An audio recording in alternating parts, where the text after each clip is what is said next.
Okay, so this is one of my tumbleweed worm cafe bins. It's the standalone bin that's on its own shelving unit with cardboard underneath.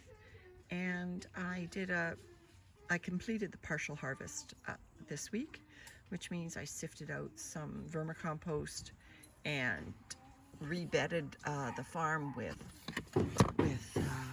some of my matured bedding.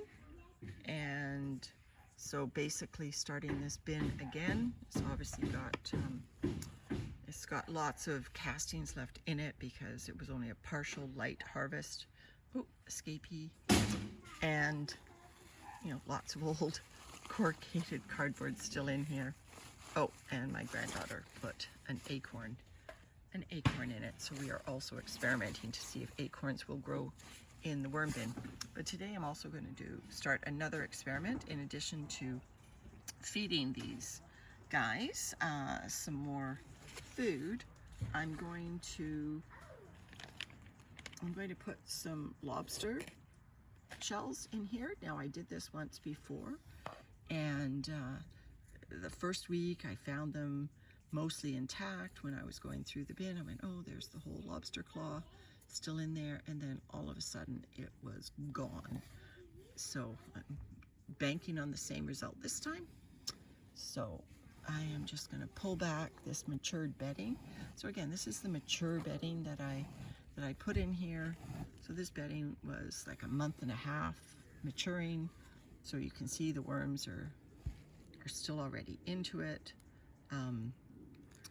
The bedding itself had castings in it to start it going.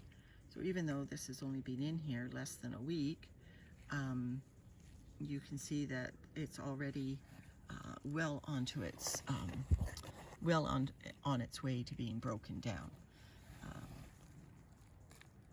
I really like the starting the bedding ahead of time because it just speeds up the whole process, and it keeps it interesting. There's always something maturing. And I like doing the partial harvests as well.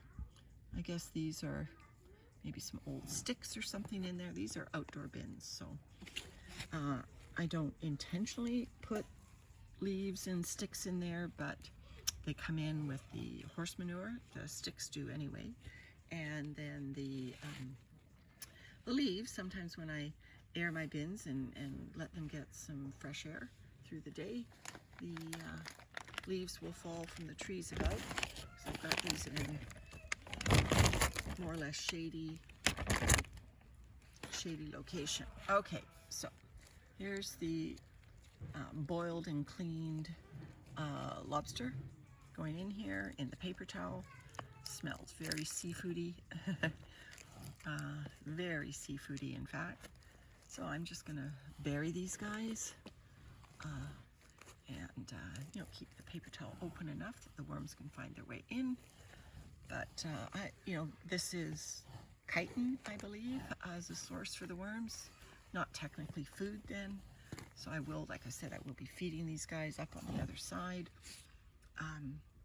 So I thought this side of this horizontal bin will be the lobster, and then these guys are getting a nice dinner today. And on the other side, I just have some blended food scraps. Now they're still thawing, so I'm not going to feed them right now until they're thawed, and I probably won't feed them until actually when I look in here, because I was doing a migration. Because I was doing a migration to keep the worms away from the finished vermicompost. There are still watermelons here, and there's still food. So actually, I think the lobster might be everything that we're doing today. These guys are still working through the watermelon rinds that I put in here to lure them away from the finished vermicompost that I partially harvest. So like I said, I do horizontal migration. I harvested this side probably a month ago, and I harvested the other side less than a week ago. And so this bin is now all finished mature bedding. Not finished, but it was all mature bedding added after I did the partial harvest. And well, obviously I still have enough of the watermelon in here to keep these guys happy for probably at least another 3 or 4 days. And then I will come in with my blended food scraps and give them up a feeding. Now, I did want to mention that I've already taken the blended food scraps out of the freezer, and I'm okay with leaving them out of the freezer because I've noticed that if the weather is warm, you'll see the bag will go into a hot compost cycle and it'll actually illuminate with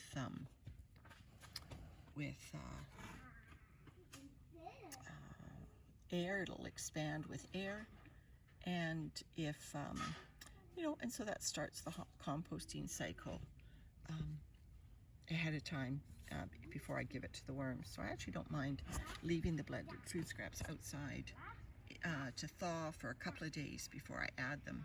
I think the worms again can get into them faster. All right, so that's our lobster shell experiment, and today is the 4th of September. So we'll see how long it takes them to eat it.